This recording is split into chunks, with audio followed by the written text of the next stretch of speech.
I'm sitting down. Okay, yeah, I am ready. Ready for part 2? Yes.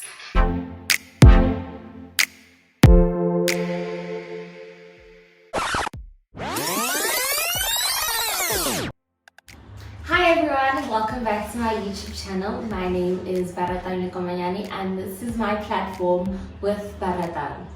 Today I bring to you another episode of Adulting 101 and today's episode is titled How to Draw Up a Budget. In today's episode we'll be joined by Ghulane Flora, who is also known as the Wealth Doctor.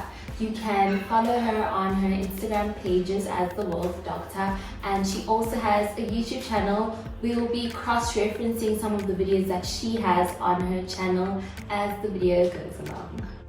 Ghulane holds a Bachelor of Commerce in Finance. She is also a Financial Markets postgraduate.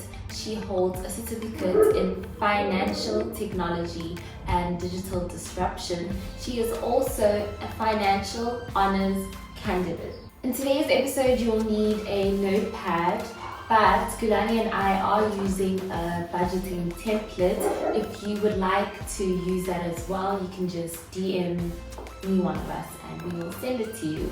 You will also need a pen and a calculator. Without further ado, let us get into the video. We will now be getting into the freelance flexible income budget. So, okay, Ghulane, please explain how we will go about this budget as it is different to the consistent, fully employed salary type of budget. Alright, so budgeting as a freelancer can be very, very tricky, especially because you don't know how much you're going to receive in a particular month.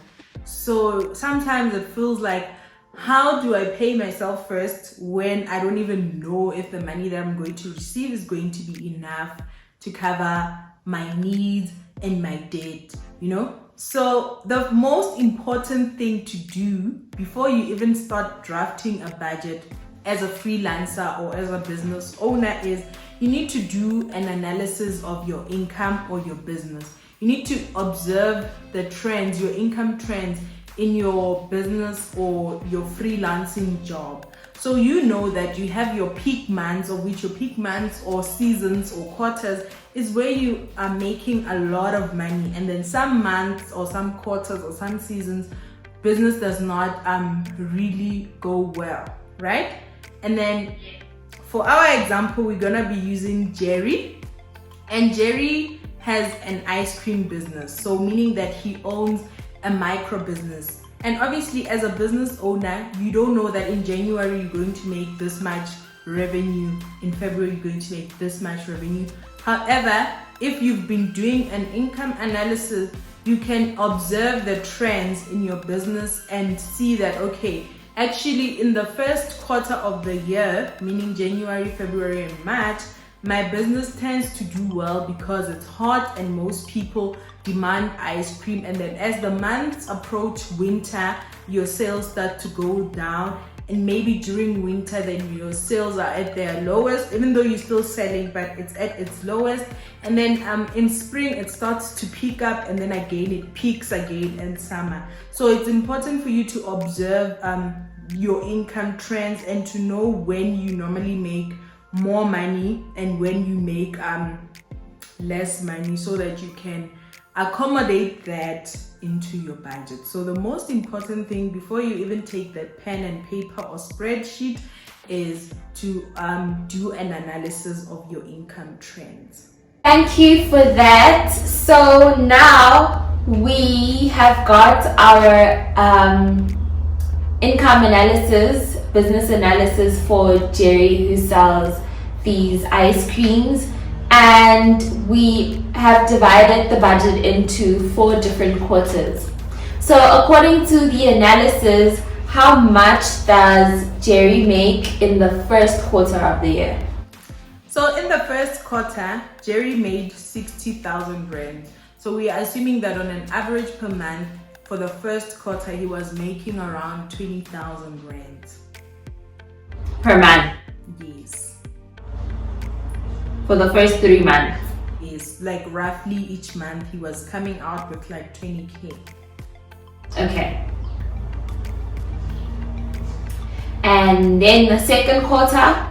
And then the second quarter, we have our 30,000 rands because we will be approaching winter.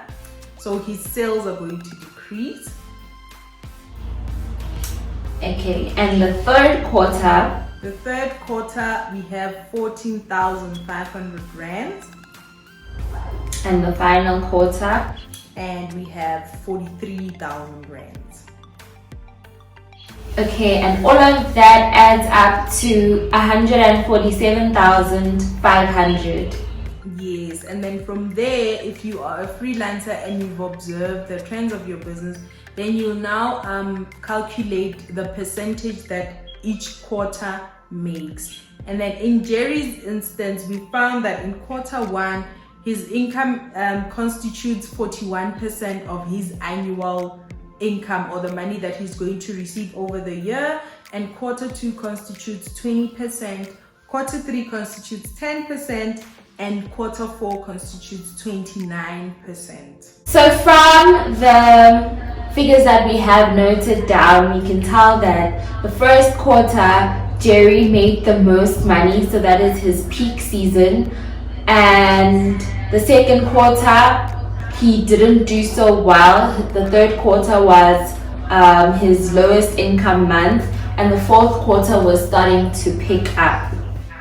Yes. So now let's get into how to budget knowing this analysis and these figures.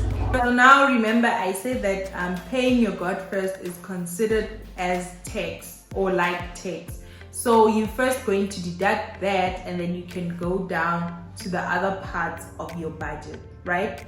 So in this case, we are going to assume that Jerry has the same expenses as Vusi, right? So what we're going to be doing is we're gonna multiply all of Vusi's expenses by 12. So for 12 months or for a year, right? And then after that, we're gonna be using quarter one as an example, and then for quarter two, three, and four, you can apply the same principles, just a different percentage according to the percentage of that particular quarter, right? So quarter one's income amounted to 41% of our annual income, right? So what we're gonna do is we're just going to multiply Jabu's expenses, since Jerry and Jabu have the same expenses, by 12. And since quarter one is 41% of our income, it means for every single thing we're gonna be contributing 41%.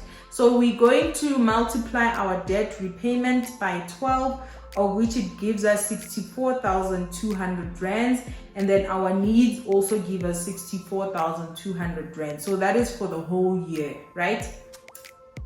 And since your income is not consistent, and some months you have your peak season, some months you have seasons that you don't really do well, we're going to be paying your expenses or your needs on a percentage basis. So you can pay the things right away, or you can have savings accounts where you know that you're going to put the surplus funds in that account, and as the months come, you just take from that account and contribute towards your debt repayment and your needs.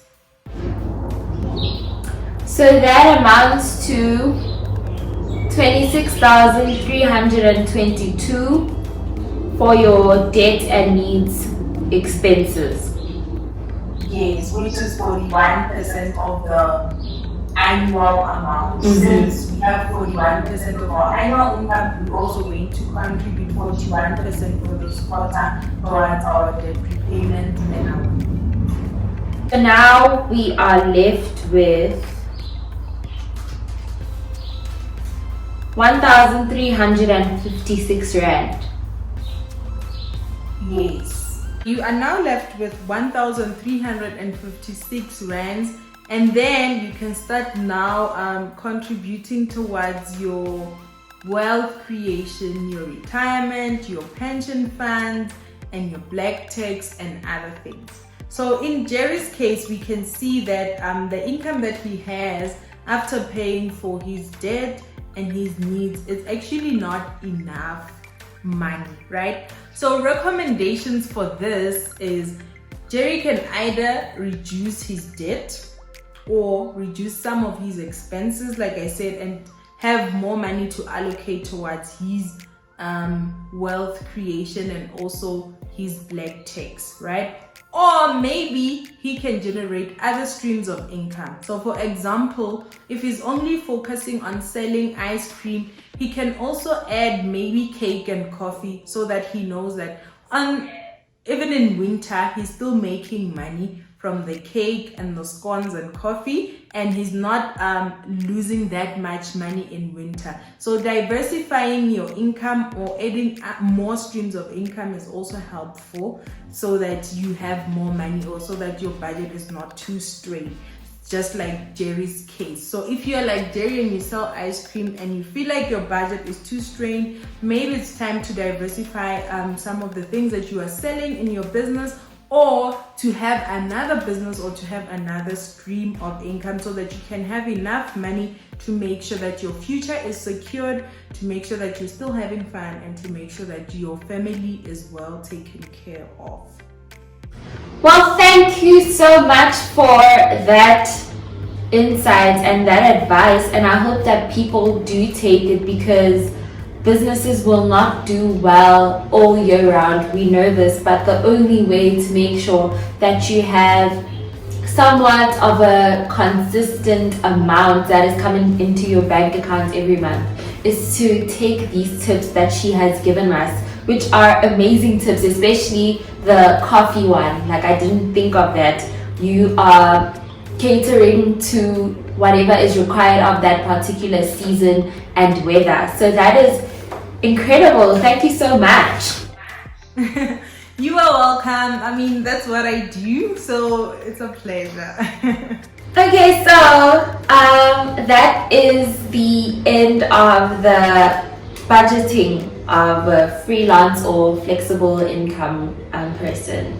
We used Jerry.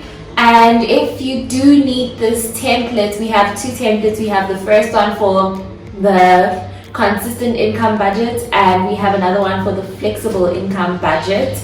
If you do require any of these templates, I will show them here on the screen. Please do send Ghulane a DM. She will be more than willing to give you these templates for you to budget. You can just print them out and use them monthly or quarterly depending on the income that you receive.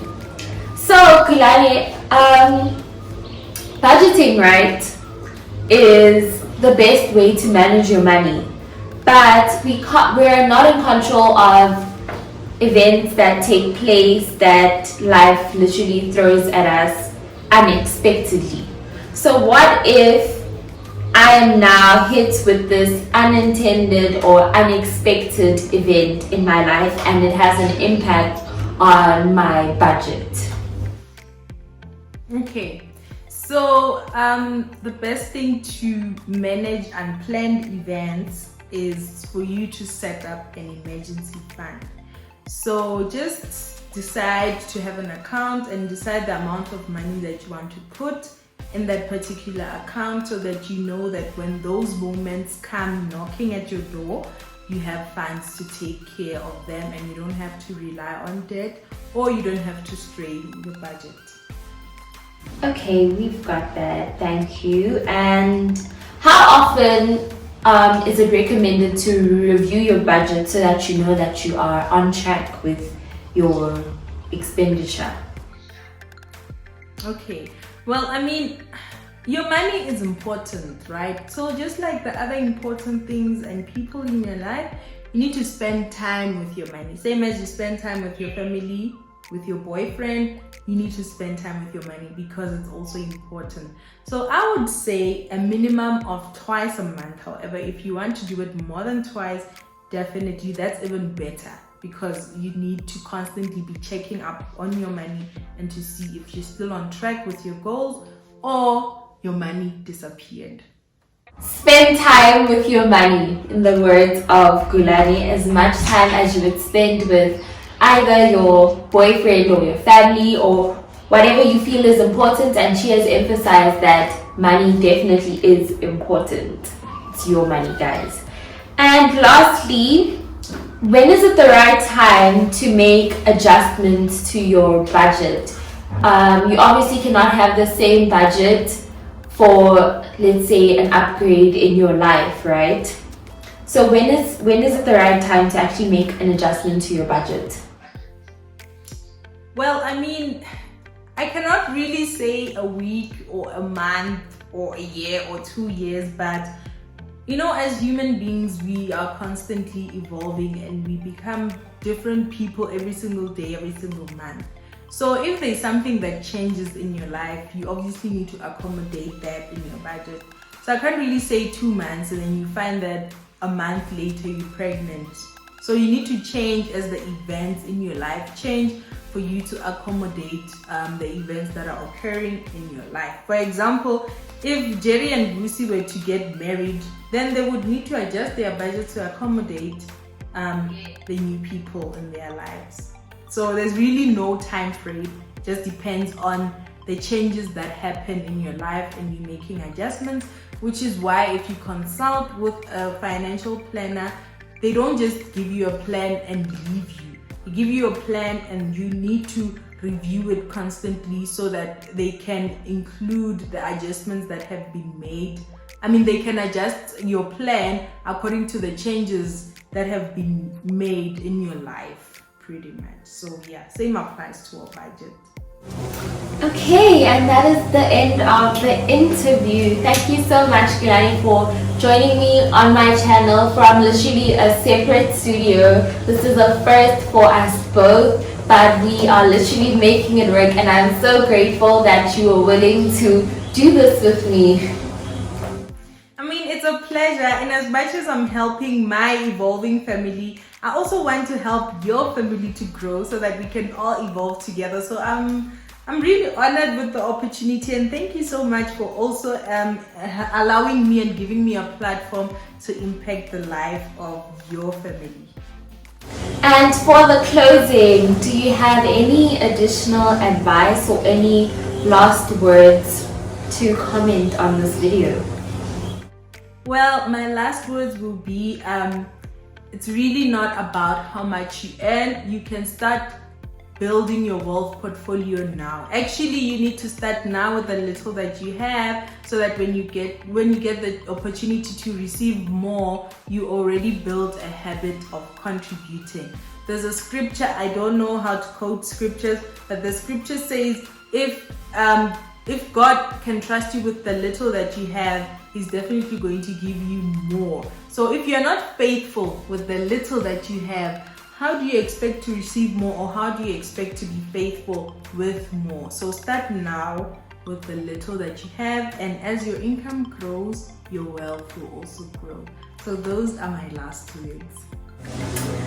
Well, thank you so much once again. Do please follow Ghulane on her social media platforms. She is on YouTube. Her YouTube name is Evolve with Letty J. Her Instagram handle is the_wealth_doctor. And if you would like to email her for any further questions regarding finance, or you would like access to the template, her email address is evolvewithlettyj@gmail.com. Thank you once again for joining me on my channel. It's been a blast, it's been an experience, and yeah. Bye everyone. See you next time. Thank you so much once again for joining Ghulane and I on this episode titled How to Draw Up a Budget. It was really an experience. Please do leave a comment in the comment section below regarding this video, and please do like this video, subscribe to my YouTube channel, and follow me on my social media platforms. It is @withbaratang on Instagram, Twitter, and on Facebook. Thank you again for watching, and I'll see you next week in a different video. Please do take care, so social distance, wash your hands, sanitize, wear a mask. Just be safe, guys. We are really living in trying times. Enjoy the rest of your week. Goodbye.